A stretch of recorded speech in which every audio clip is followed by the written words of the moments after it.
Hello friends, 100 days weight loss challenge day 18 ആണ്. അപ്പം ഇന്ന് നമ്മൾ നടപ്പൊക്കെ കഴിഞ്ഞ് വന്നു കഴിഞ്ഞിട്ട് നമ്മൾ കഴിച്ചത് പുട്ടും പഴമായിരുന്നു. അത് ഏത്തപ്പഴമായിരുന്നു. അപ്പം വേറെ പഴമൊന്നും ഞാൻ അങ്ങനെ ഇന്ന് രാവിലെ കഴിച്ചില്ല, കാരണം തൊണ്ടയ്ക്ക് ചെറിയൊരു പ്രശ്നം ഉണ്ടായിരുന്നു. അതുകൊണ്ട് വേറെ ഒന്നും കഴിച്ചില്ല. ചെറിയൊരു പനി തുടങ്ങിയിട്ടുണ്ട്, അതുകൊണ്ട് വേറെ അങ്ങനെ കഴിച്ചില്ല. പിന്നെ മാങ്ങക്കറിയും ചോറും പഴവും കായും കൂടെ വെച്ച് തോരനുമാണ് കഴിച്ചത് ഉച്ചയ്ക്ക്.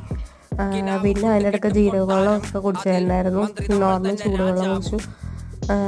പിന്നെ പനി ആയതുകൊണ്ട് അധികം ഇങ്ങനെ തണുത്തൊന്നും കഴിക്കരുതെന്ന് വിചാരിച്ചിട്ട് കൊണ്ടാണ് പാഴകളും പഴം കഴിച്ചത്. എനിക്ക് പാഴകളും പഴം ഏത്തപ്പഴം മാത്രം ഇഷ്ടമുള്ളൂ, അതുകൊണ്ടാണ് ഞാൻ പിന്നെ വേറെ ഒന്നും വെറൈറ്റി ആയിട്ട് വൈകുന്നേരം ഒന്നും ഉണ്ടാക്കാനും പറ്റില്ല, അതുകൊണ്ട് പുട്ട് തന്നെ കഴിച്ചു.